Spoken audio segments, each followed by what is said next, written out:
Okay, so what I'll try to do today is to finalize all the issues that I want to discuss under case study and qualitative research. So I'll continue from where we left off the last time. We were discussing how we collect qualitative data. Then we also discussed how we identify the different data techniques. We talked about interviews. We talked about focus group discussions, and we talked about observation. So today, what I'll try to do is to look at how we do sampling. Sampling in the sense that where you will collect the data itself. How do you sample members of the population to fit the type of study you are trying to do in qualitative? Okay, so sampling is just a process of selecting samples from a group or a population. Now, whenever you are doing any research, you are targeting a given population. Let's say you want to do a research on market women in Accra, but you cannot interview every single market woman in Accra. So you need to take a sample out of the given set. And where will you select your sample from? These are some of the questions that we are going to try to understand today.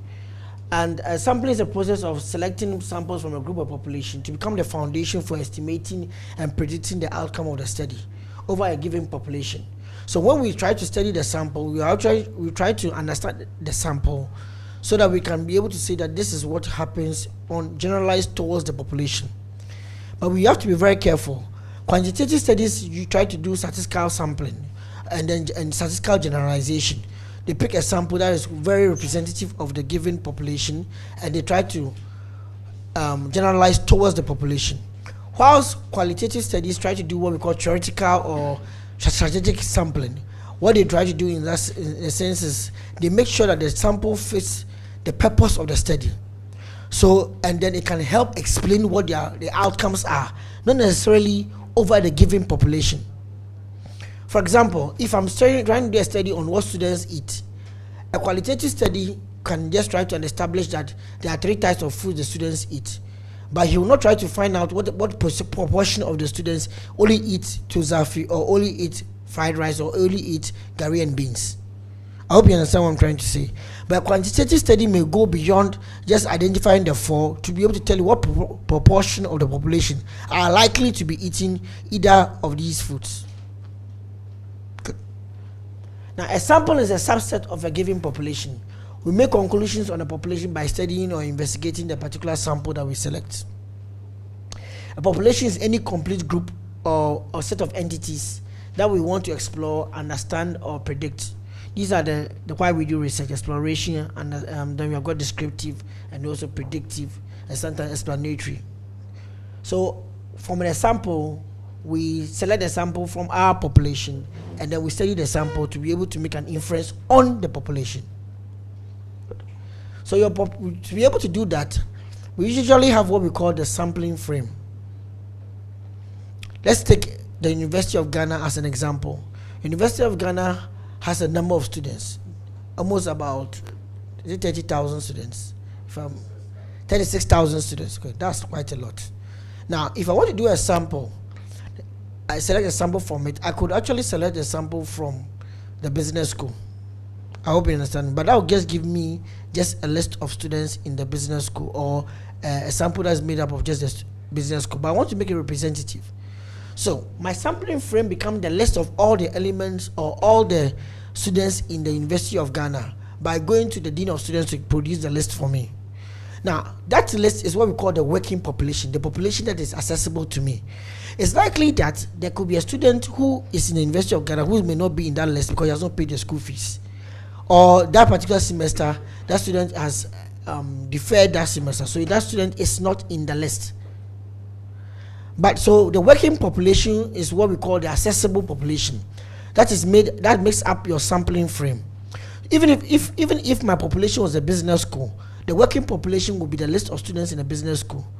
If my population was this class, the working population could be the list of students in the class. If a student, per chance, a student is having a problem with the class prefect, like Ben, and then Ben decides not to write his name, that student is not part of my working population, but he's part of the actual population. So your working population is the list of people in the sampling frame, which some people have referred to them as the accessible population. That is the one that is accessible to you. I hope you can appreciate it. Yeah. Now, For there are two categories of sampling. You've got probability sampling and non-probability sampling. For probability sampling, we always have a known probability of choosing an element, or what, a non-zero probability of choosing an element. Now let's take a die as an example. A die, an even die, not an uneven die. An even phase die, an evenly phased die, has 6 sides. Now if I roll the die, it's likely that one phase will show up. So each of the phases has 1 out of 6 chances of showing up. Is that not true? That's a known probability. So that will be what we will call probability sampling. But a non-probability sampling is the one that the probability of selecting any of the elements is not known at the beginning of the study. If I say do a purposive sampling of people who own Golf 4, you cannot know that from your offhead from in Ghana. So it's going to be more of a non-probability sampling approach. Now, and underneath each of them, they have got different types of sampling. So I always, when students are doing their study and they write that I'm using my type of sampling approach is probability sampling, it doesn't really tell us anything. Get it right. It doesn't really tell us anything. It doesn't tell us which of the techniques within non-probability sampling approach you are using. So we are more interested in which of the techniques underneath these that you are going to use. Now, in quantitative studies, you are drawn towards probability sampling, and with qualitative studies, you are drawn towards non-probability sampling. The reason is, with qualitative studies, it's not about representativeness. It's much more about the fact that what you choose can help us understand what we want to study, and it's more focused on enhancing our understanding, and then can be able to give us what is relevant towards the parameters you are trying to study or the factors you are trying to study. So if I say I'm trying to study, let's say in the UNESCO, there's a project called Teachers Living with AIDS, where they have some type of interventions to be able to help these teachers.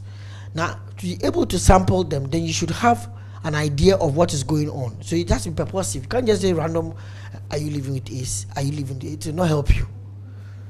Is that not true? Good. In the same way, a set of students 2 years ago were doing a study on mobile phones and position in Ghana. And when they finished the study and they presented it before the class, the students were asking, how do you collect your data? And they were saying they were using purposive sampling, which is a non-probability sample. But after digging through it, we realized that one of the students was working in an NGO that actually interfaces with prostitutes and advises them and gives some information to them. So in that case, it was very easy for them to do purposive sampling, because they could just go and select those people who could fit their study.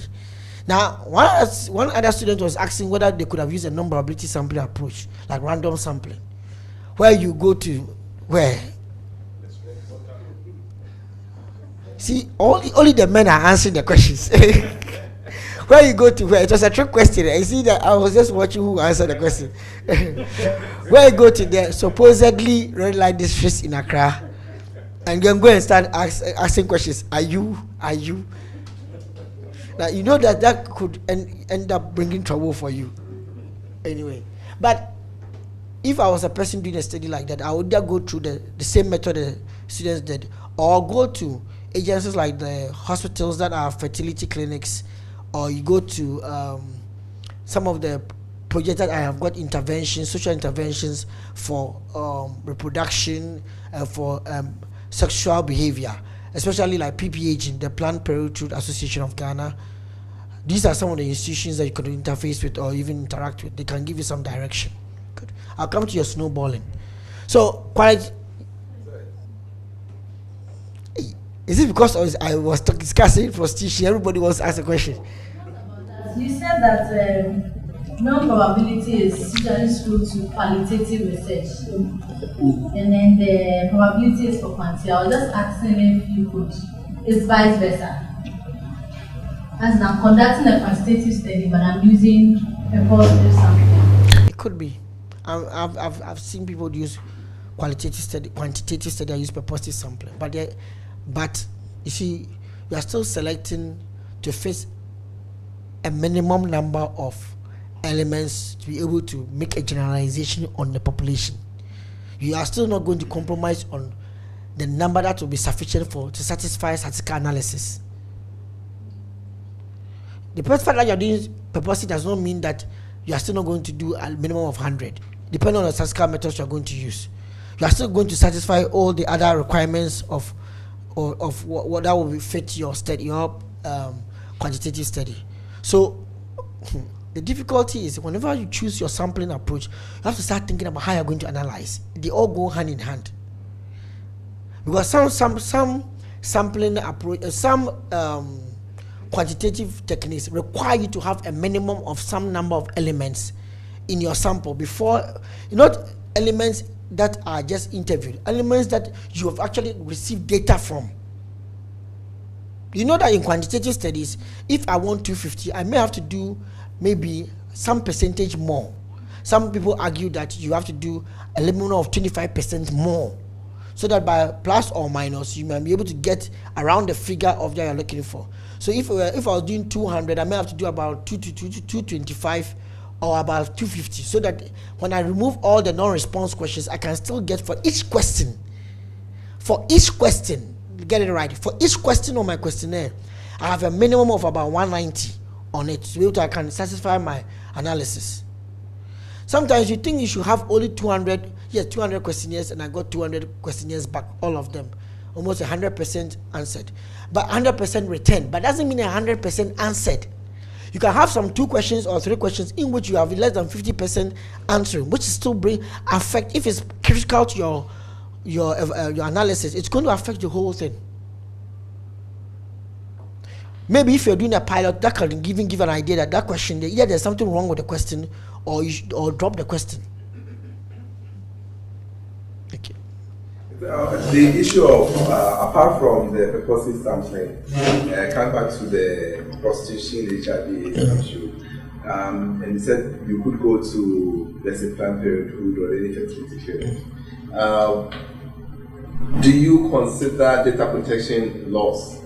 Oh, anybody who is doing research that will in the university, I need to cover things that are ethical and sensitive. You are supposed to sign an ethical consent form, and you submit it to the university's research. It's the Office for Research and Innovation and Development. That's already. Yeah. Yes, you have to go there and fill one and submit that. And if there are some potential issues of privacy, you'll be advised on it, what you can do and what you cannot do, so that you can protect yourself in university. Just that in the business school, we don't do much of that, apart from those who are in the health services. But still in the business school, others in public sector, public administration, do what we call elite interviews with politicians, interviews with people of higher authority. No, I'm not talking about CEOs, I'm talking about political authority, which can also affect your work, and they are quite sensitive. Hence, you need to also go for a clearance. We don't have much time, but you think you want to read on these elite interviews. It's a whole course, and there are write-ups on it that you can actually read on them. How to conduct elite interviews. Okay. Now let's get into it. Non-probability sampling is what we'll start with, because that is what is primarily important to us as qualitative researchers. Okay, this technique is based on non-random selection approach. You cannot just randomize. You cannot just randomize. Yes. Qualitative research, you could use observations. What if I get a clip from, let's say, Metro TV, or a sound recorded something from a politician, from maybe Joy FM, and I want to use it for analysis? You are going to state the source. Yes. You're going to state the source. Okay, it depends on what you are using it for. In all qualitative research, any source of data that is substantiating key arguments, you have to know that you have got all the rights to be able to use them. But if it's just supportive, let me just give an example.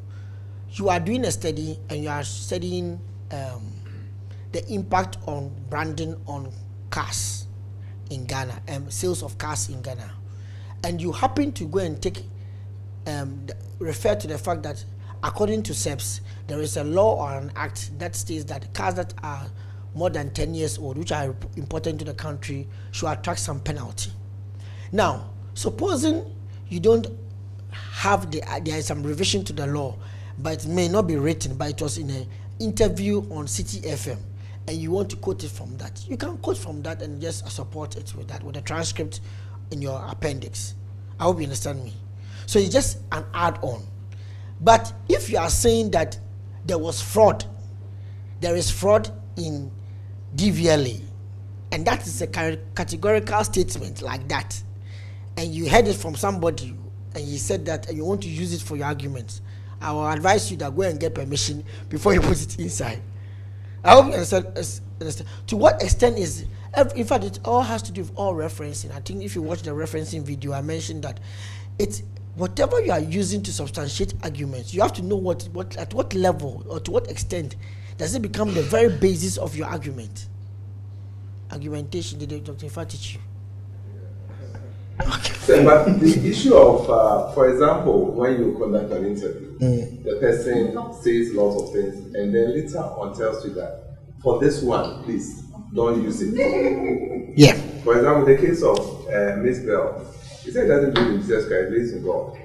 But then it became a big issue, and now it says that the album she released, nobody buy because of the views. And then she said, she told the DJ or whoever that for that part, she was just saying it for them, but not for the public. But then they feel that it's a big news, and they release it. Okay. You see, do you remember the definition of research? Your question was about the fact that sometimes some respondents may say something and they don't want you to use them in a particular way that you want to use them. Okay. But let me answer your question with the example that you're giving on a Ghanaian musician who says something, she wants to retract it. Okay. Remember what I said earlier, that research is finding answers, an organized and systematic way of finding answers to questions. And I told you that the word systematic means that the research has to adhere to certain principles or procedures which are dictated by a particular scientific body that the researcher belongs to. For journalistic writing, there may be an issue there. So, but if you are in a business school, social science, and you are doing a research, and you go out and go and interview somebody, and the person tells you categorically you can't use something, you have to follow the ethical form that you have signed, that you cannot be able to use what the person has said don't use. Now, if you find that one to be a new finding that you want to bring out, then you have to find out that same information from somebody else other than the person who is saying that don't use it. Because you are breaching some of your own research ethics by using an information that was not obtained through a due process. Do you understand what I'm trying to say? But with journalistic writing and investigation, there are certain dimensions we may not necessarily apply here. And the focus in which the presenter may go on and still play it because of whatever he wants to get, the commercial incentives in it are very different. I hope you understand me. Now, for your research, you only gain value if it is published by a scientific journal and accepted by the scientific audience, not by Ghanaians. But for a journalist, maybe he gains audience if Ghanaians or general public just embraces the research. So you see that who you are communicating your research to differ. I hope you understand me. And we even recommend that when you finish collecting your data, you transcribe. You need to take it back to the respondent to check whether what he said or she put across, you have been able to capture it very well, because there are the biases that qualitative researchers we all have. The fact that we come so close to the data, we can even interpret it in the way we think, but that's not what is really happening. Do you agree with that? Okay. So we have haphazard sampling, snowballing, purposive, and deviant. There are a number of other ones, but these are the common ones that you may likely to use. Convenience sampling approach means it's quite haphazard. You do it within your convenience. Like I asked you to do a study on students' perceptions on the watches other students wear. Very interesting study. But then what will you do? You just stand by a classroom and start looking at everybody's watch. That's not true. Good. Or I asked a question on financing practices of young professionals. You don't want to go far. You stand in the classroom and just collect data from here. So that means that you are doing convenience within your convenience. But convenience sampling can also be biased. The reason why it can be biased is that sometimes there are other aspects, other data that could be shared or findings that could be obtained from people who are not in the unique subset that you have selected. That subset can be biased towards a particular viewpoint. For example, if I'm doing the young professionals, I'm looking at financial practices, and averagely everybody here is earning below 2,000 Ghana cedis. Their financial practices will be very different from somebody who is earning above 2,000 cedis.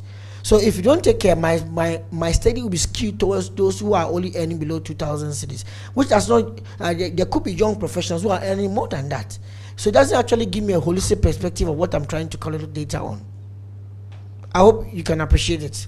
Hence, it is better that you go beyond convenience sampling. But the truth to be told, we all kind of sometimes lean on this because of the limitations of research, budget-wise, time-wise, resource constraints.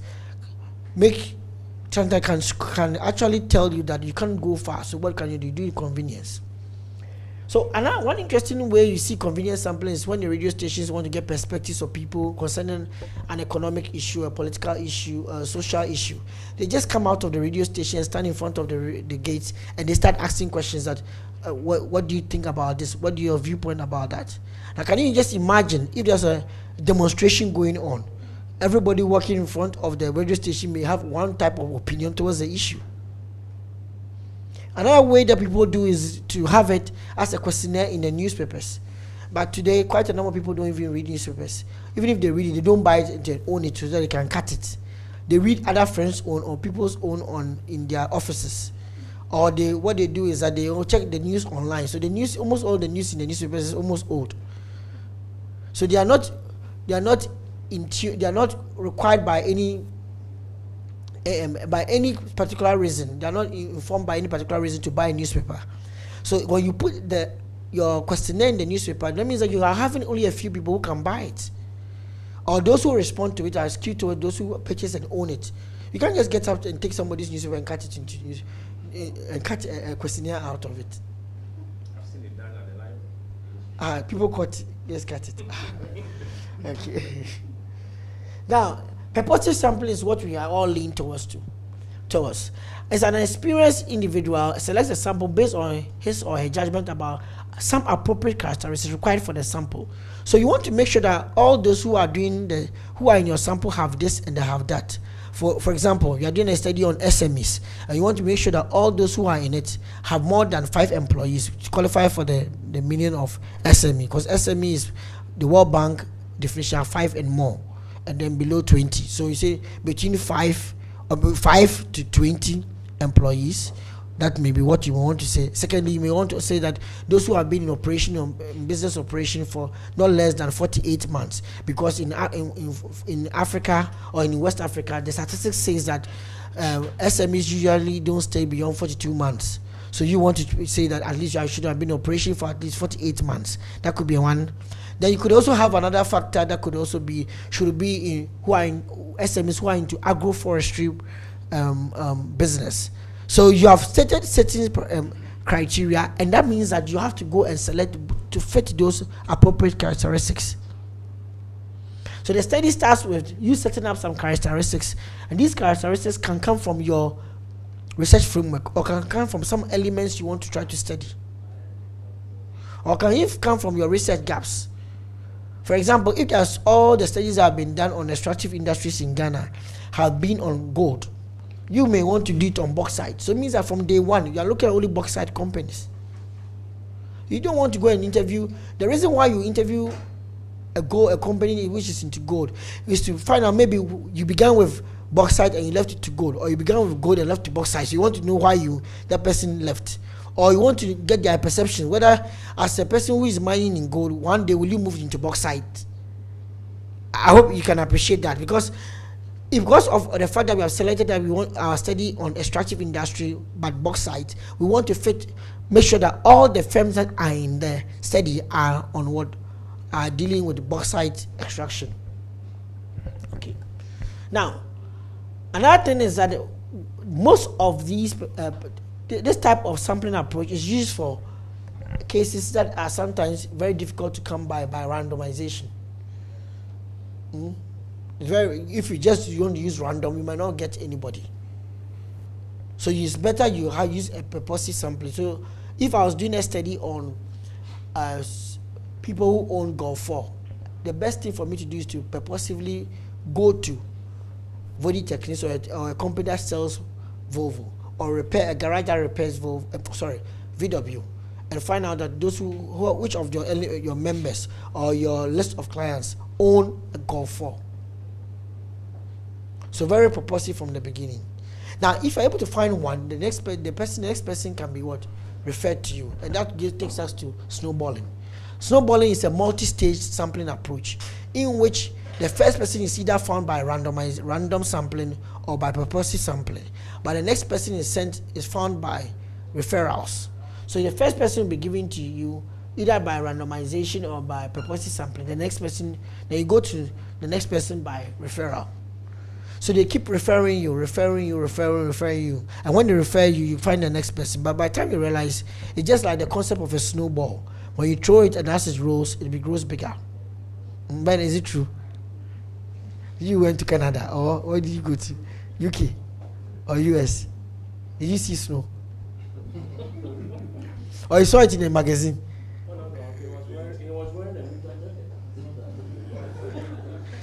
Maybe just for pictures. Ghanaian in a summer weather but wearing winter jacket. It's possible because it was too cold for you. Everybody knows. You're a researcher. Are you really sure? Some people know. But it's not every state in the US. If you are in Louisiana, you not have snow. Anyway. Now, the last part is what we call deviant sampling. Deviant sampling is a type of sampling approach which we use to find outliers. Now, who are they? Everybody is getting 50 over 100, and one person gets 80. So you want to find out why that person got 80. So outliers are these type of people we want to study. Yeah. Snowballing. There are some institutions that you might even find it difficult to get the first person. And that if you find the first or two, you are not likely to get more than that. So do you continue or you just drop a few that? Okay. Snowballing does not mean that you should find only the first person as one. You may find the first person and then end up on the third one. Then you find another set of people to start again. You see, whenever you have an issue, let me give you an example. You're saying some institution, if I have a topic on EPA, like something on the environment, and EPA is the only institution I have to interview, you know that technically I may only have about 3 people there. They may give me access to about only just 3 people, and you have to end there.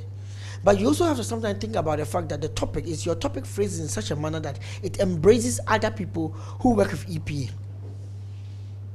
For example, we are saying that getting environmental license for extractive industries is difficult in Ghana, and you want to do a study on that. So you go and interview EPA. When I finish, I'll interview the experiences of the different extractive companies. I hope you understand me, so that I can build a very rich picture of the issue. Qualitative data does not always mean that you should only talk to the only person who has gone through it. We were supposed to do an exercise, but we jammed it earlier last week. But let me give you, every time I do this exercise, just to be able to give students an idea of how far you can go. Let's give an example. Supposing you're writing a paper on contemporary marketing practices by Ghanaian musicians, and you're doing a case study of Shatawale, for example. Now, where will you begin your interview from?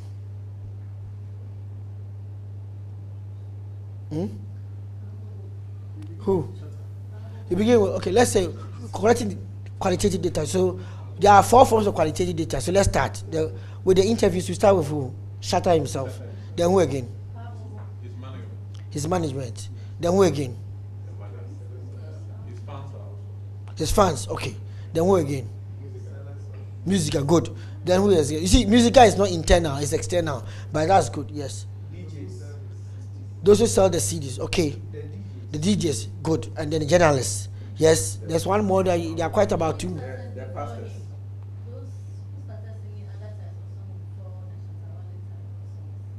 Okay, that could also be, yeah, that could also be, that will, okay, we can add all of them to the musical group. Yes. And then what again?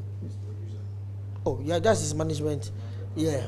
Those who don't believe in this form of bullshit. Okay, that could be true. Samini could be true. Yes. Competitors, yes. Yes, that the music awards, yes. Still, you're missing some people. Those who don't like it. Where data is accurate, you can look at the tax, whether it pays Okay, so you're coming from finance and accounting. You're thinking about whether he pays tax. Okay, but there's something which is more closer, and you have forgotten that part.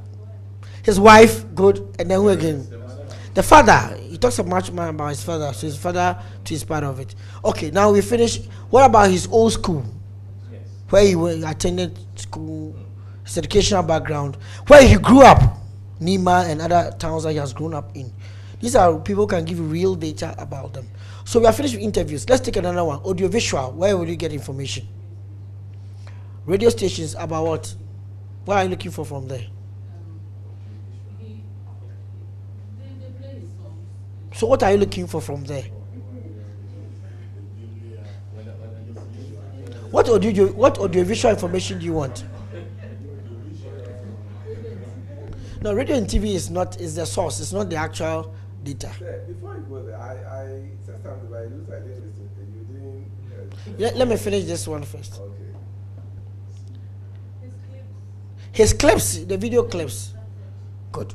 Sometimes they come up with the audio before the video. So you can watch the clips and can look at descriptions from it, the people he puts inside, what he depicts in the videos, and then even the lyrics of the songs can be done. Yes. What else? YouTube, good. So YouTube will also give you information from both fans and people. And then what again? Facebook. So Twitter accounts, yes, can give you discussions. You see, this is a real work that happens in real life. That if you are doing collecting data for qualitative research, you can go that far. Beyond that, now we are getting to documents. What are you going to look for? Yes, what are documentation do you need? Magazines of what? Music. But what has it got to do with him? Entertainment news concerning him, yes. From where? From showbiz. Graphic showbiz, yes. Google is not the data source, but there are other information from other houses. Independent, in the Independent magazine or newspaper in the UK has written a story about him before, and then there are other stories about him from South African newspapers and other newspapers that are there. Okay. interviews is granted. Yes, that has been foresight.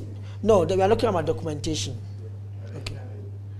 On the internet. That's what you was talking about in terms of Google. We also look at if a company is contracting for advertising and play a role in those advertising. That would be audiovisual. Yes. What about the last category, observation? How will you get that information? You go to a show. Thank you very much. You go to a show and you go and observe yourself. Then what again? Go to the studio, observe him. That could be. See, there's so much qualitative data you can collect. No, that is too far. Yes, you say you had a question. As a researcher, no. You could have been his friend before collecting data, but you don't try to be his friend. You have to be careful that you don't have biases in your data collection. I think sometimes, even when you get closer to the person, you get to know more. That is why we say that the qualitative researcher should be aware of his own biases and that he brings to the research. Even your own concepts. What if you are a Samini fan and you are doing a study on Shatawale? It can even affect you.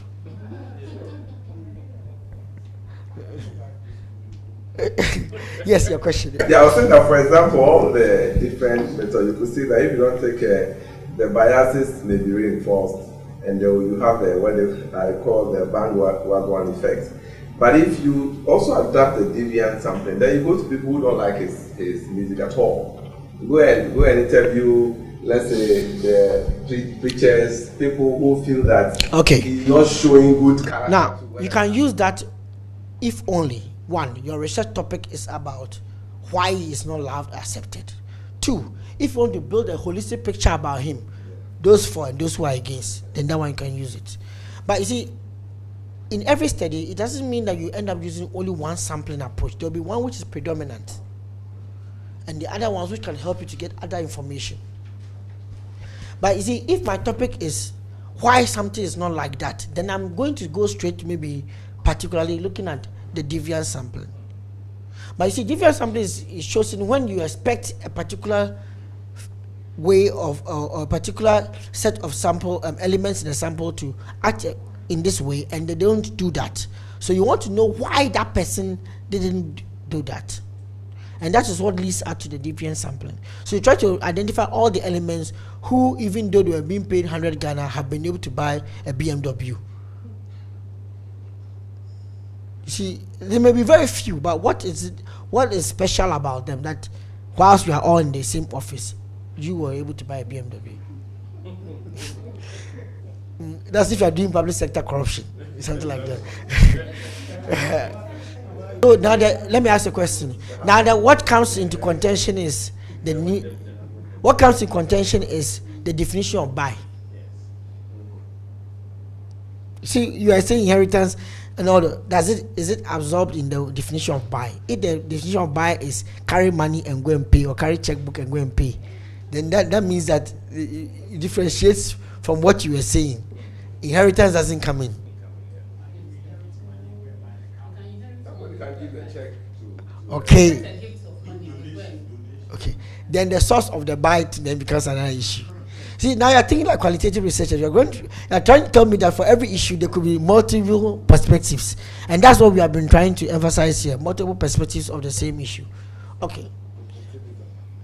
Now, with probability sampling, there are different types of sampling. You've got random sampling, which I think you know that how to do random sampling in a community where you go and use randomization to pick.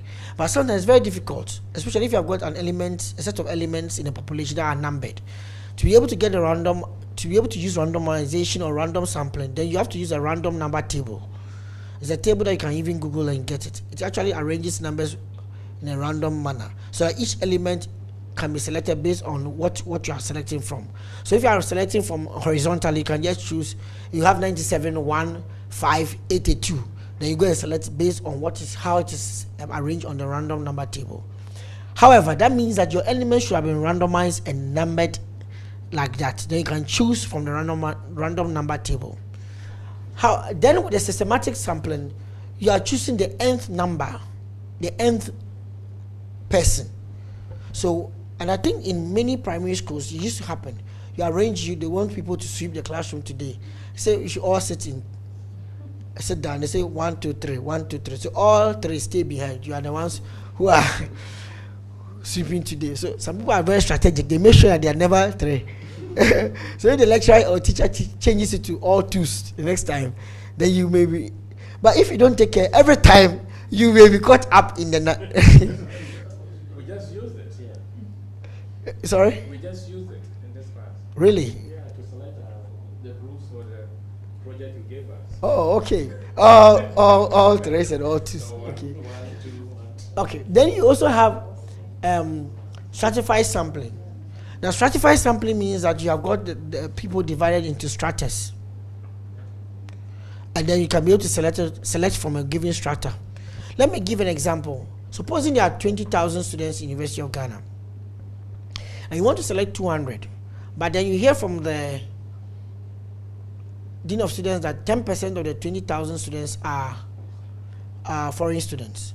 So that 200 you are selecting, you also have to make sure that 10% of that foreign students are what? Foreign students. So what you have to do is that you are going to separate how many do you need to be foreign students into 10% of 20 is what? Of 200 is 20. So 20 students are supposed to be how many foreign students? Select the 20 from the 10% of the 20,000, and then select the rest of the 180 from the Ghanaians. Otherwise, if you are just selecting 200 from just the 20,000, you can go a number of times that you never get any foreign student. I hope you understand me. What you want to for stratified sampling, what you want to do is that for the sample that you choose, all the hidden strata are represented within your sample. If you don't do that and you just go and do random sampling, you can go a number of 10 times and still never get any foreign student in your 200. Yes. Well, Doug, I think it's just a contribution. When you talk about the stratified sampling, when you look at the non-traditional export sector, it's broken down into 3 main subsectors. And so during my MPhil, when I was writing my thesis, I had to ensure that I selected people based on the percentage. Agriculture is the highest, then you have handicrafts, and then you have semi-processed and processed. I think agriculture is the highest, then follows semi-processed and processed, then handicrafts. So based on I was choosing, I had to choose based on the numbers that I had in the 3 sectors. But my question here is, Doc, is it possible to use stratified sampling and also use the purposive sampling in a particular research? Okay, someone will do stratified to be able to understand the different stratas that are there. Then within the strata, you use purposive to select the elements in there. So I want my 200, but I want foreign students who are Nigerians. I hope you understand me. So I'll make sure that all the 20 students are Nigerians, and that's very purposive among the foreign students. And the Ghanaians, I want only Ghanaians who are either from Brown Hafu or I was going to say Teshima, it's the same thing. Brown Hafu or the Northern region. So in that case, I'm also purposive in what I'm trying to do with the Ghanaian students. So that means in the particular study, you could use the probability sampling. Yeah. I won't say that. No, I won't say that. I will say that I use stratified sampling and purposive sampling. Those two are not their approaches, they are not the techniques. We want to know the techniques that you used. That is why you take your time and explain that you are doing a multi-stage sampling, in which the first stage you did this, and then the second stage you did that, to be able to satisfy the research questions that you have. Sometimes don't get into certain just jargons and stuff. You told them there, then it becomes problems for you. So I think he has just helped out. Cluster sampling has to do with the fact that there are, by nature, there are clusters within the particular sample, not stratas. Clusters. Stratas are more of hidden elements within or members within the population. Clusters are actual groups or different categories within the bigger population. For example, a population University of Ghana has either can be clustered by halls of residence, can be clustered by programs of studies, and then can be clustered by colleges, regular and distance. You can cluster them by different groups. In the country, a group of airports can be clustered by the cities and towns that they serve. So if you want to, or even an airport can be clustered by airlines. So that if you are doing exit polls on whether the flight was good, you can have those from Lufthansa, those from the Ghana Air or Ghana Airways, which I don't know which way we are now with that one. Ghana International Airlines. Then those from those from British Airways, and then the Emirates, and then the rest. So you can have them based on the different groups that exist by nature in there. I hope you understand what I'm trying to say. Don't go and create your own name of clusters and then call it that this is a group that exists. It's very difficult for you to find members for them. Techniques come together and they all share elements and belong to an approach. I don't know why. Technique is a subset of an approach. Technique, okay. I think that's what I want to do. Sure. So in this case, issues like random sampling, systematic, they will come under probability sampling. Probability sampling. Sampling. These are techniques that we use. Technique. So it's a technique because you actually are practicing it on the field. Yes. That's what you carry out on the field. So the approach. They all belong to the probability sampling approach because they all have a known probability of selecting a member. That's why we say there's a qualitative approach and quantitative approach. When you get within qualitative, there are techniques or there are strategies or there are different methods that you use within qualitative. But the general approach is that they all share this idea. I mentioned that stratas usually refer to hidden elements within a given population, which you may even not come across when you do random sampling. And an example being the fact that if they are very little in terms of the percentage wise, is quite unseen or unrecognized or fairly unknown within a given population. If you are developing a good sample for quantitative research, you want to make sure that all the hidden strata within the particular population is well represented to fit your study. Get it right, to fit your study. So if I want the students in University of Ghana, and my studies about students in University of Ghana, I want to make sure that I've got my foreign students and my non-foreign students, my local students, well represented in the study.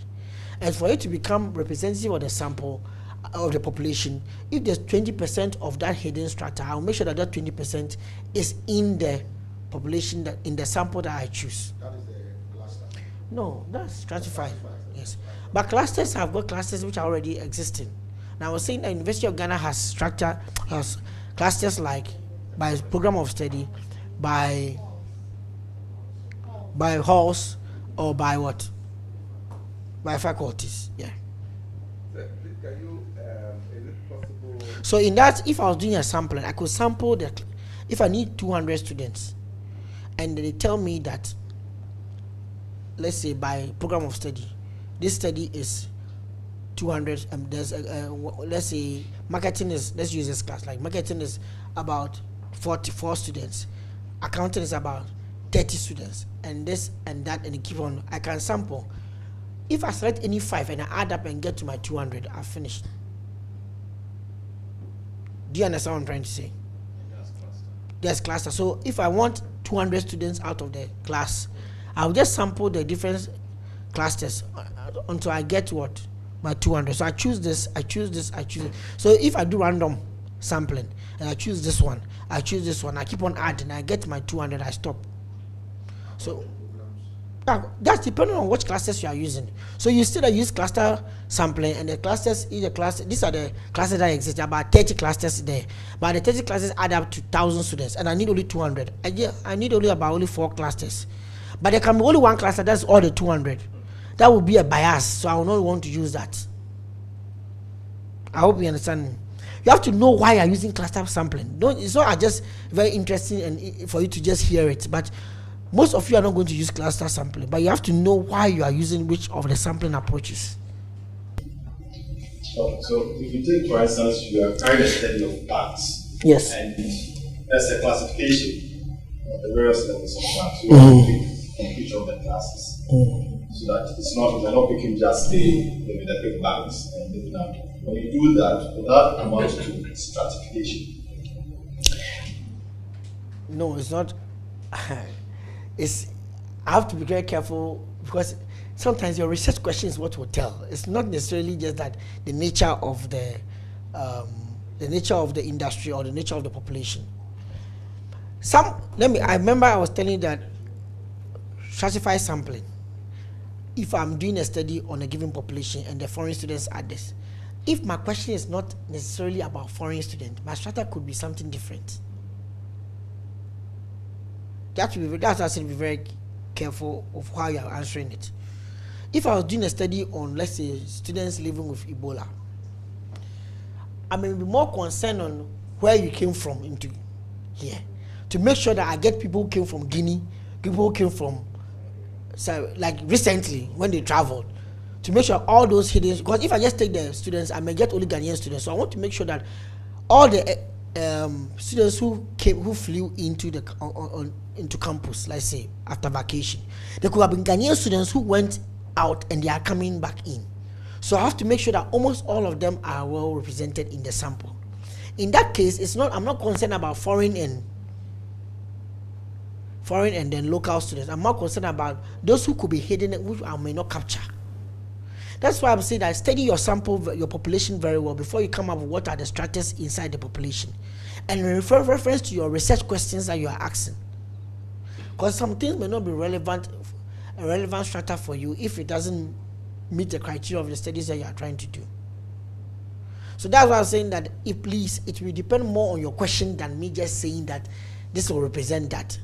Because you are asking a question about the banks, and if I'm just doing a study on corporate governance in Ghanaian banks, question is that what is my unit of analysis? Is my unit of analysis a Ghanaian bank, just a Ghanaian bank? And I should also know that corporate governance in an SME, in a rural bank will be different from corporate governance in a commercial bank. So I have to be very careful how I can be able to just compare corporate governance on all the banks that way. It will not work. So fundamentally, your question is not well phrased, and that means that to affect your sampling. It's not your sampling that was wrong. Your question was not well phrased. How can you just compare corporate governance from commercial bank straight to rural bank, then go to savings and loans, then go to microfinance? The measures of corporate governance for each of them will differ. I hope you understand me. In that case, what I will do is that I will do that one for corporate for commercial banks differently, analyze them differently, analyze this differently, analyze them differently, and then see for each of them is factor A of maybe capital structure decisions. Is it relevant for each of them? But capital structure decisions may not be relevant for microfinance. Even before I start the study, I can see it myself. It may be relevant for those who are listed on the Ghana Stock Exchange, but not on all of them. So what question are you asking? What's your unit of analysis before you start thinking about where your sampling is coming from? That's why I was saying that barely, I will never, it's like unlikely for me to see many students doing cluster sampling. But it all depends on your study. And please, if you want to use a sampling approach, find studies that have used that sampling approach too. It gives you some ideas and direction. Okay. Yes. Let me take his question first. Your son or something. You see, you are all asking questions on a quantitative one, but I'm not a quantitative researcher. I have to also be. Some other question will review. Okay. I got a different understanding. I want to see if you can help me correct if I'm wrong. Okay. Some of the materials I've indicated with the stratified sampling, we are looking at groups that are not of similar characteristics. For example, we want to study the performance of students in each. And so you group your respondents say that you have lecturers, students. Hey, students' performance, you want to look at lecturers. Yeah, it also plays that maybe the mode of lecturing could be on the student sheet. It's not always the case that if the student fails, the student pass.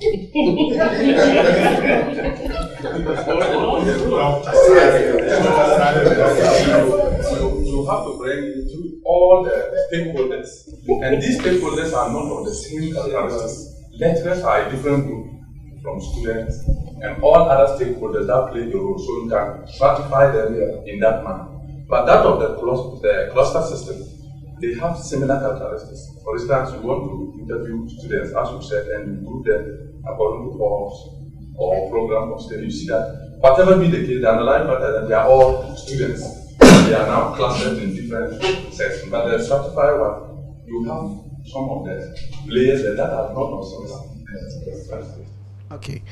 I'll agree with you for the first part and the second part. The reason is that you yourself began by saying that the people wanted to study a particular thing, and that's what they wanted to study led to what the stratification that they could have in the sample. So in that case, they're not talking about foreign and then local students. They're more concerned about students and their performance and all the key stakeholders that could play a key role in affecting or influencing the performance of students. So the question informed the stratification.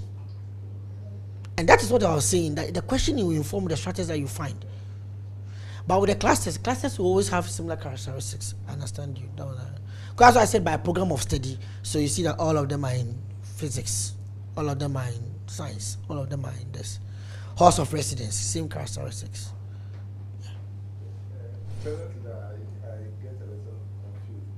Let me point something out there. You see, you also mentioned something that you have been reading a number of books. That is an interesting thing. Sometimes the books also contradict each other. I hope you understand what I'm trying to say. So I beg you, whenever you are choosing, always be careful that find a published paper in your area and look at the methods and the references they were quoting, then go backwards and read those references. It helps you. So if they come and worry you doing your defense, say, oh, can you look at so and so according to so and so? Even if you have found one lecturer who has used it, oh, Kwame and this also used it.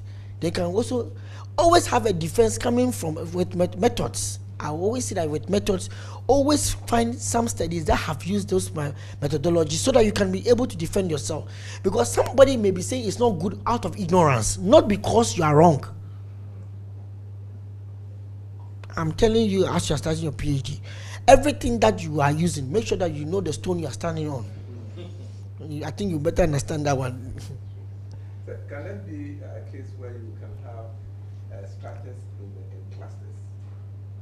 From what he's saying, it's possible. Because but why would you want to do a cluster and come back and do a strata? You see, that's why you have to ask yourself, it's not about the words, it's not about the jargons, as he was even pointing out. It's about what is your question. You can't jump here without having a research question. So this isn't even far away from where you are beginning from. Your question is where you start from. Have your question right, and to tell you whether for the given population you have to break it down into stratas or into clusters or into just doing random and systematic sampling. From day one, if your title is saying in the manufacturing industry, you know where you are going already. From day one, you have to mention, so you know that within that industry, you now have to find whether you're going to do certification or depending on your question. Okay. Now with questionnaire design, the thing, you always begin with the concept of having an idea of what you want to do. Everybody will have a research framework that will guide the development of the questionnaire, or have some kind of hypothesis in mind that will guide the development of the questionnaire. So by all means, you have to do some preliminary design of the areas that you are going to explore. You have to have something in mind, either from your hypothesis or from some questions in mind, the general questions that you want to try and study. Then the other thing that you have to think about is the question wording or sequencing. How are you going to word your questions and how are you going to sequence them? Which question comes first? Which question comes second? Which question is a lead on or is a follow up to what? These are things that we ask ourselves. And then the physical design layout. This is one of the most difficult parts of questionnaire design. You have 70 questions. If you don't take care and you just print them, it will be a bulky 10-page document that nobody wants to answer. However, if you do the front and back, reduce font, it may be about only 7 pages or 5 pages. Everybody will like to answer. So sometimes you have to be very, very careful. And sometimes with Likert scale questions, you just want to just list it and just write, do a box, and that will capture all of them. Than to just do each of them with its own set of strongly agree or disagree. So you have to be smart in how you present the questions. So your presentation can even affect a person's view on the questions. This is too much time. I said, sometimes people design questionnaires and they do very well, and then some of the questions they might not even use it in the analysis. And I think that it is time consuming. So maybe it's time when you are designing. Okay, that question. You only ask questions that you know it will be part of your data. Okay, I'll say yes or no. To tell you the truth, at sometimes when you are beginning the research and you are doing piloting it, it looks like it may not be relevant. You may get some interesting insights from there as you are doing it. Let me give you an example. Suppose you are doing a study and you are asking that when is the first time you own a car? I hope you understand me. But you're looking at car sales and all kinds of things, and you don't think that somebody may think that that's not an important question. But do you know that it can give you a general demographic of all the people who are there, that almost all your members have owned a car for less than 5 years? But if you didn't ask that question, you do an analysis and somebody can ask you a question that, but do you know that length of ownership of a car can affect perception? Averagely, how many people in your car, in your study, what's the average number of years people own a car? I didn't collect it. Then you can say it can be biased. What if everybody was in their first time of owning a car? It could make it doesn't give some credibility, bring some questionability to the set of studies findings that you are presenting to us. So some questions may not look important. You may not even use them in analysis, but it gives you some understanding of the descriptives of the data sample, which can inform your study analysis at a point in time. Maybe not now, but later on. So there's always that difficulty of, should I drop? Should I keep in? Drop all that is necessary to be dropped. But you also need to make sure that some basis that helps you for the qualification of members for your study should be there. Okay. Now, a pilot survey is generally a small scale run survey that is run through of the survey that can be used to check your questionnaire coding, method of analysis, and you also be able to check the time involved in even administering your questionnaire, so that you can look at your budget issues. Sometimes you've run the first one, you say it takes 2 hours to run one questionnaire. No. But always, your first run shouldn't be the judgment of your study. You need to run the questionnaire about 3-4 times, or sometimes about 20 times. The reason is, the more you do it, you become conversant with it. So the first one that you use 1 hour, the second one you use 45 minutes. That by the time you get to the fifth one, you are using maybe 35 minutes. And you see, averagely 35 minutes is needed for answering the question. I hope you understand me. Because sometimes as you are even asking, you are realizing that this one, if I can ask this one 2 in 1, it will solve this one, solve question, this other question. It comes from out of experience by being on the field. It's not just by just asking somebody. Okay. So some of the possible questions that we ask in questionnaire structure is, do you know of any plans? Sometimes you ask questions about being aware of an issue. You can also ask questions to get feelings about an issue, which is not different from awareness. Sometimes you can also ask questions on getting specific answers on specific aspects of the issue. And it doesn't matter whether it's do you or to what extent. I'm just using this as an example. But you can also get questions that are more about reasons. Reasons. Why do you have multiple subscriptions of mobile phone? Then you ask me, if it's a quantitative study, you may have a number of questions there, a number of answers there. You may choose to what extent does he agree that these are the things that influence him to get to more than one phone. Okay. And then how define strongly how these views are held. These are some of the questions that can come. Now, for pre-coded questions, it comes up when you have got possible answers for the person to choose from. Which of these towns do you come from? But if you're doing qualitative, you are going to have like, why do you choose to live in Kumasi? Or which of these towns do you live in? Somebody can say that it depends on the time of the semester. When I'm doing the semester, I'm living in Accra, near Kwachu, where my hostel is. But when we are outside the semester, I go back to my grandma's place in Kwitia. However, if I'm doing internship, you see, now there are 3 places that is given. If I'm doing internship, I'm in Tema. When I'm visiting my boyfriend, I'm in Hohoi. So he has given up for 5. But if you just want to ask that, which of these towns do you live in? He will take you there when. But if you are more concerned about students and where they live, where they choose their hostels, you know that you are not concerned about all the Hohoi and everything. Where do you live in when you are on campus or when you are in school is in session? So it will specify the place and make it easier. That is why quantitative studies are very objective in their questions. If you have a quantitative study and you ask a question like a qualitative question, it doesn't help the questioner or the person who is answering the question or the respondent. You are asking quantitative questions and you are asking it in a way that leaves more possible answers. No, that doesn't help. So you want to be very careful of that. Then please, this is not a good question. How many children do you have? Then start doing 0, 1, 2, 3 up to 7. Come on. What if he has more than 7? So it's better that this one you make it more categorical. 0 to this, something to that, something to that. So that at least that's interval. Yeah, I said categorical. This is more categorical. So that you can ask for them to choose which of these you belong to. Good.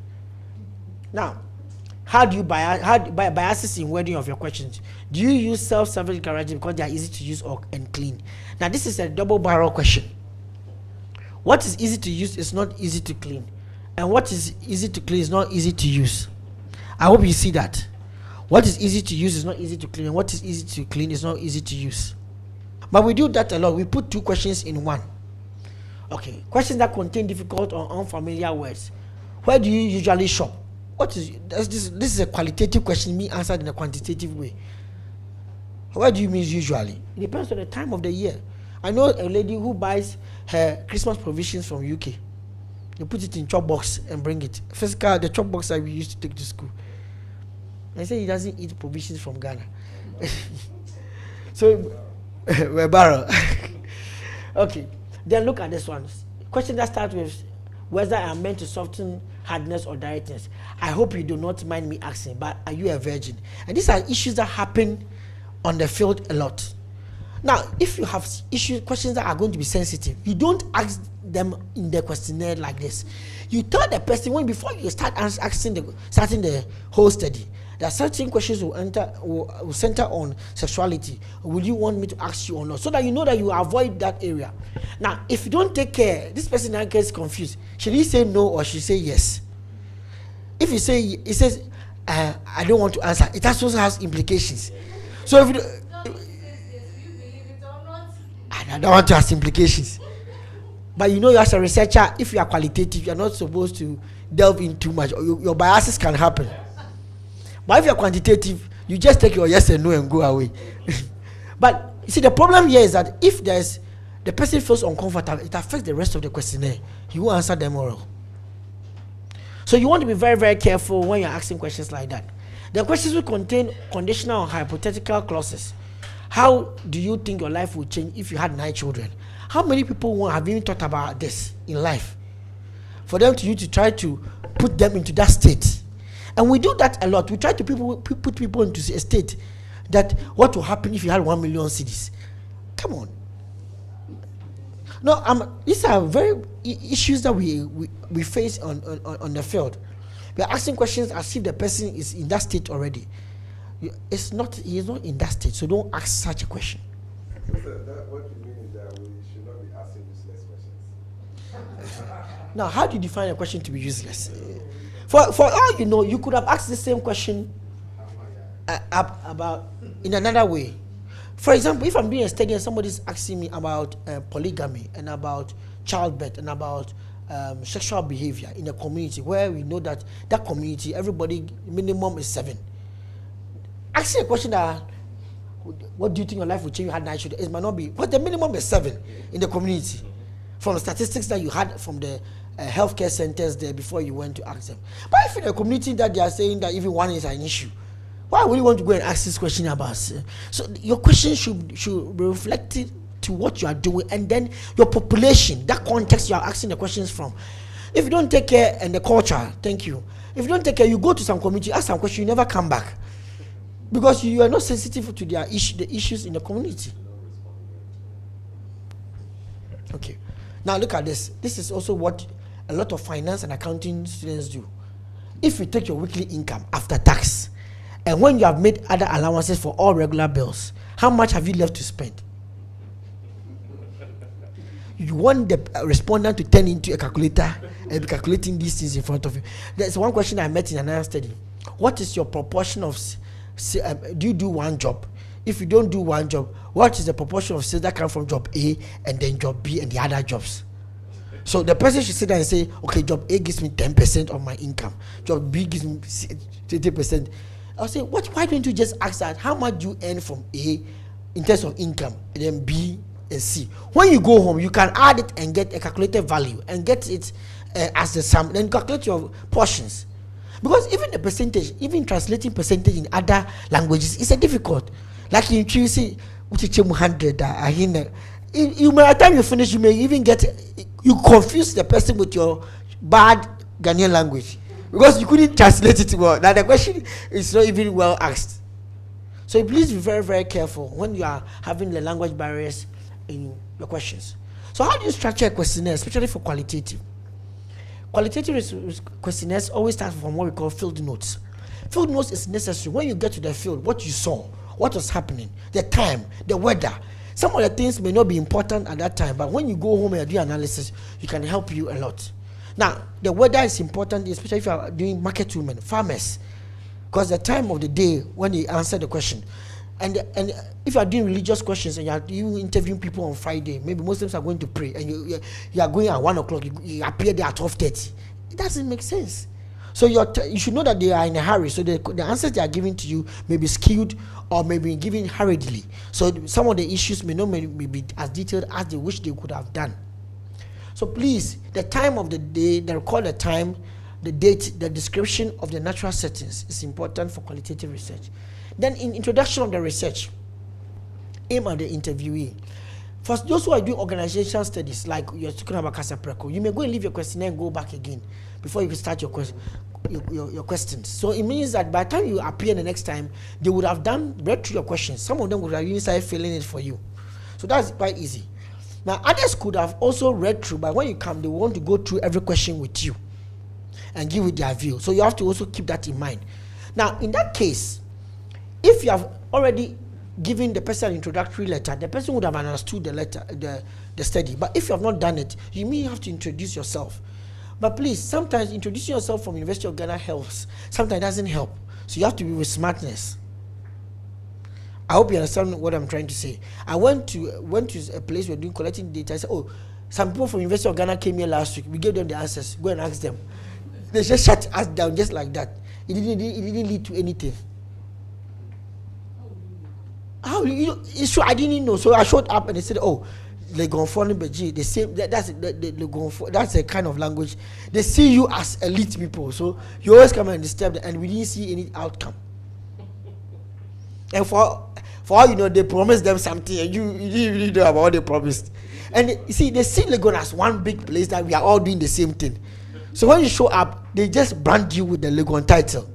Maybe it's better to show us Tech, KNUSC, maybe in this time. Or maybe IPS, anyway. But what I'm trying to say is that you want to be very careful how you introduce yourself. That is why doing a reconnaissance is important. Go and find out before you start your studies. Find out. Some people don't like researchers at all. Some people too are very open to research. So try to do some studies yourself. That's why I said to quite a number of people that it's good that sometimes you go there as a client for the same activity that you want to experience, so that you can have an idea about what is going on there. Then if there are some key terms that you need to define, please you tell them. If there are some sensitive parts of the questionnaire, you have to tell them then now, so that you know that if they are uncomfortable about it, you can escape it. Don't let a question push them away from answering the questions or put them off. Sometimes some questions about finance, how much you earn, you can even take it to the end. When you are finishing the study, then you ask them those study questions, then they can answer you. Because especially they are very deal with privacy. I remember somebody's study that he was doing. He was asking questions on how entrepreneurs manage their companies and the gender differences in that. And he wanted to ask questions on gender violence. That was the very last question. So after everything, he asked that, have you experienced any gender violence in your home before? Did it affect your work? Then you see, so that if he doesn't want to answer, it doesn't affect the whole study. Okay. Demographics. Every questionnaire will always have some demographic questions. Age, name, some very basic, marital status. Please, let me teach something here. Qualification is not educational level. I want to know, let's explain. Qualification is the one that you completed and they give you some evidence, paper. If only the rain didn't take it away. Some evidence you finished. This is a big problem we have in a lot of. They think qualification is the same as educational. Educational level is where you are now. So your educational level is PhD, but your qualification may be your master's, or unless other any tertiary degree you have finished. I hope you understand what I'm trying to say.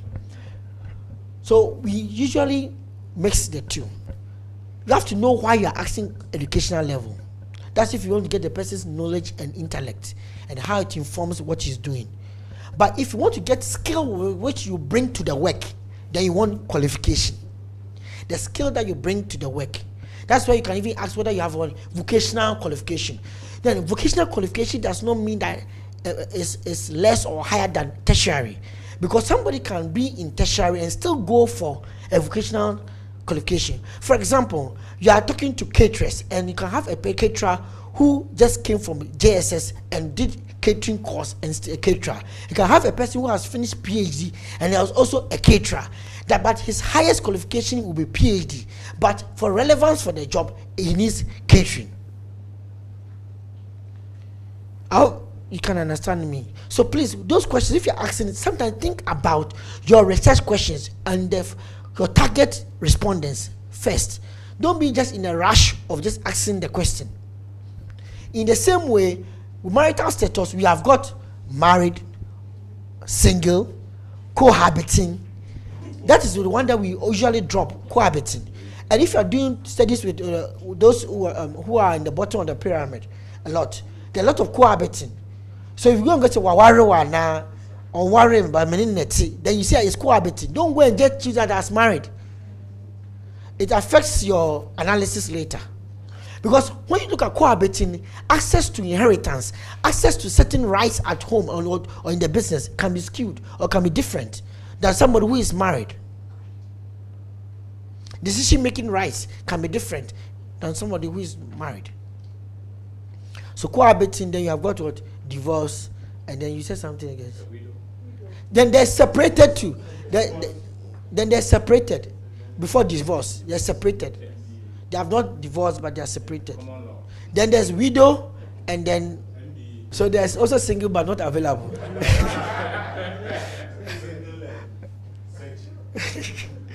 Maybe if you are doing a study on singles, then you can ask the different strata of singles. Okay. Then there are, so from there you go to demographics concerning the company or household. If you are doing a household study, you want to define what a household is. You see, if you go to some regions, household can be very, very large. So you have to know what you call a household. You know the GLSS is made out of household studies, 18,000. So you should understand what a household is. So sometimes it's okay, it's good for you to fall on some statistical data in Ghana, like the GLSS data, the Ghana Living Standards Survey, the 6 that is out. You can look at them and then look at some of the statistics on the community you are going to or the region you are going to. Gives you some idea how many people, how many households are in that community. Some students also just pick the same set of parameters that they were using in the enumeration areas that they selected. So for every region, there are areas that they collect the data from. They collect the same thing from the same areas. Because if you are able to get the raw data, you can compare the time they went and that same household, you go in there. Some students do that. I've seen some students do that before, where they compare the data they collected with the data they collected, what was collected by Ghana Statistical Service, to be able to see whether differences have come in terms of income in that same home. So they know the unit number for that particular or the ID of that home, and they go to that same home to do a kind of a panel study. So you have that data as your beginning of your panel, and your data then becomes the end of the panel. So please, it's possible to use existing data, which is well collected like that in Ghana. The main questions, sections may stem from the themes, concepts, and variables in your research framework. So please, I always encourage that every section, every key question or every key variable in your research framework should have a section. So you should have, if you have got something on motivation, there should be motivation there, and the questions on motivation should come. If there's a section on, let's say, attitude, then the questions on attitude will come. Knowledge, the question on knowledge will come. So have the questions there, because if you don't do that, we ask ourselves that how are you collecting the data for those variables? Especially some students just like mixing everything up, saying that they will after do some further analysis to find out. I don't have a problem. So far as you know what your questionnaire is doing in relation to your methods you are going to use for analysis, we make sure that all the questions that are relevant for your variables are well asked. If you're doing a Likert scale question, at least you know that you should have a minimum of 3 questions for each of the variables, and they shouldn't be mutually exclusive. It means that each of them, is it right? Mutually exclusive, yes. Each of them should be independent, measuring something, not that they all measure the same thing. Otherwise, you have yes, or strongly agree throughout, which does not give you a very good measure in terms of your analysis. Okay. Then you should also have some questions may come up from the questions that you are asking. The new variables can show up, especially with qualitative. As you are talking to the person, maybe she may say 1 or 2 things that you didn't capture. So you have some other impromptu questions that can come up, or new questions that you can come up out of follow-ups, which I will encourage you to look out for them. If you are doing quantitative, there's very little room for that because you are not interviewing the person one-on-one. But some quantitative studies leave some small section for you to provide some few other comments that may be necessary. Other quantitative studies also add the word other. They have their variables, but other, everything, other. So that if there's anything that is mentioned that you didn't factor it in it, you can put it in other and then put it there. Even like a skill, you can have other there. For example, what are the reasons that what influenced you to start a company or start your enterprise? I lost my job to supplementary income. Just to find I have a hobby, something like that. Then it goes on and you write other. So maybe in case there's something that is captured, mentioned that you didn't put across in your questionnaire, you can be able to do that by using the other. Okay. If you have too many others to it affects your analysis. Anyway. Then impromptu questions and observations. Qualitative studies, we want you to capture your observations, things you are seeing. There are certain questions that if you ask, the person sits up and wants to answer it very well. Other ones, you tell that, okay, let's skip it and we'll come back to it. You see, capture all these mannerisms because it tells you where the truth is being told and where the truth is not being told.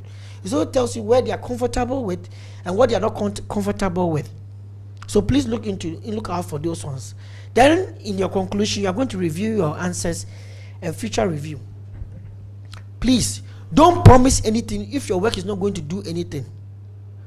Don't go and say that it will bring money by this. The findings will be used by government to come and improve the community when you don't have any idea of how your study will even reach the regional minister. Or maybe the time it even reached him, he has been changed, reshuffled. So please, I will advise you, don't promise what you can give. Some people like to give 5 CDs or airtime for their participation. Now, if you keep on doing that in a particular community, everybody will line up for questionnaire.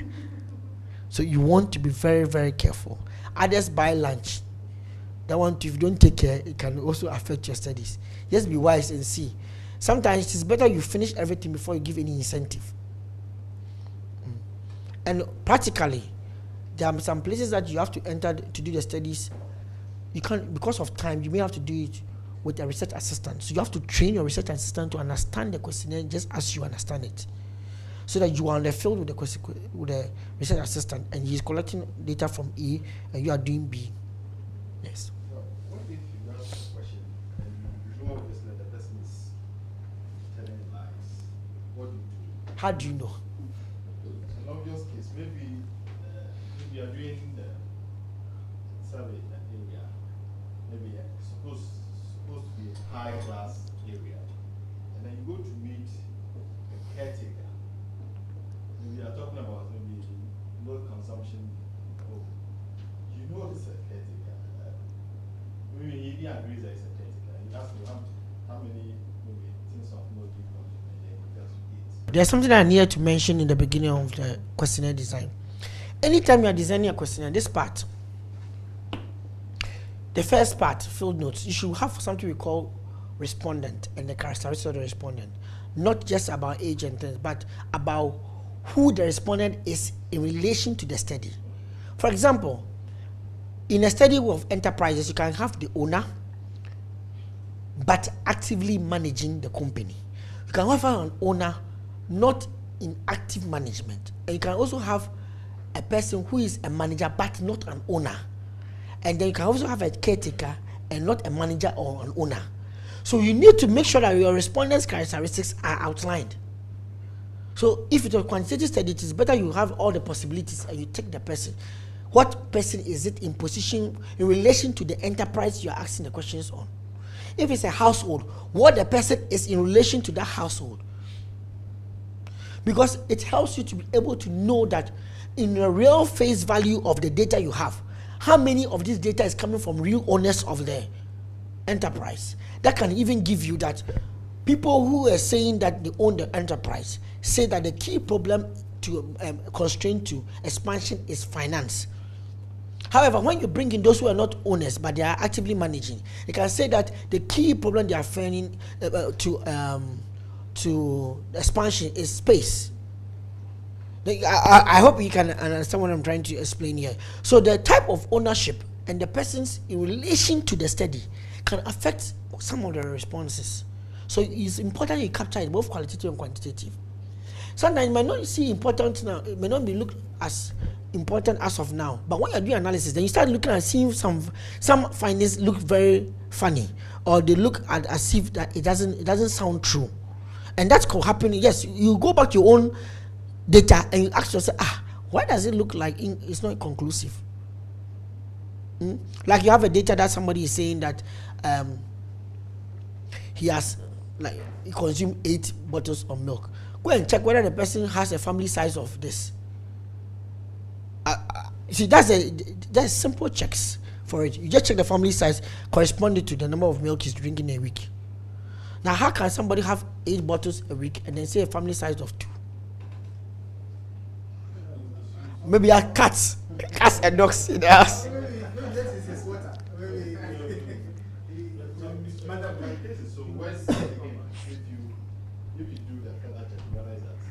No, the further check would have done after you collected your data. You drop that data. But if that's why we collect phone numbers, you can call and clarify. For all you know, some of the rich people have 2 houses in one, but the guy is the one taker for the 2 houses. So he reported data for the house A, but for buying things, he's reporting for the 2 houses. Yeah, some of them they build it just with a barrier between the 2, but it's the same one compound. Or the children there's times the children are in school and the time the children are home. So when all his 8 children are now on their boarding houses, the pressure at home is 1 milk per person a week. But when they are all back, you see, then time that becomes an issue. So you want to be very, very careful and you can do follow-ups. Sometimes it is you, when you're reporting, you are recording, you are writing 5 and you wrote 8. So the guy who was interpreting or inputting the data for you is the one who didn't type it well. I've seen people try to type 1 and write 10. Yeah, and if you don't take care, it looks like this becomes very interesting. There's a peak. All of a sudden, there's a peak at some place. There's something wrong with this variable. You go and trace and see that, the guy was writing 10 and wrote. And that can be very difficult. Like I have a Likert scale. Likert scale is numbered from 1 to 5. And you do a mean. And you have when you do the descriptives, you have one descriptive we say the lowest value is 1 and the highest value is 7. The thing is up to 5. How can the highest value be 7? Means that the guy who was typing made a mistake. So this is when your data cleaning comes in. Last year when you did quantitative, didn't they teach you data cleaning? Didn't you collect your own data and go through how to clean data, how to put your data together? Those of you are in the class. Were you not in the class? Yeah, we didn't get it. So please, when you finish everything, say thank you. It's important. Say thank you. That's after you have left there and you have transcribed and everything. Don't send text messages. Otherwise, they'll start collecting other data from you. So please, officially, either send an email or write a letter and drop it at the reception and turn away and go. Yes. The question on with the incentive. If I provide an incentive, I say, okay, give me if you report it just anywhere, it will go against you ethically. They give me your number and I will put your name or I'll put your number in there. Random. And the random for airtime. For something. Oh, people do that. That one is also welcome for you to do. I think you want to try all the measures that can help you get higher response rates. Yeah. But you want good responses. That's what you want to look at. Okay. Please, there are different ways you can be able to design surveys online. You can go to SurveyMonkey. There's another one called Qualtrics. So SurveyMonkey and Qualtrics can help you. SurveyMonkey can do some basic questionnaire design for free. Or you can go to Qualtrics. Qualtrics is more robust and helps you do analysis. But there are online platforms for administering questionnaires. That's if you're going to collect data from people who are online. And there are quite a number of tutorials too online. After that, you can type it in Google for survey tutorials. There's quite a lot. But remember, if you are doing quantitative study, you survey. If you are doing qualitative, it's not survey. So don't go and do a survey questionnaire for a qualitative study. So that brings us to the end of understanding methodology. I've tried to cover it as much as possible for the qualitative part and parts of the quantitative.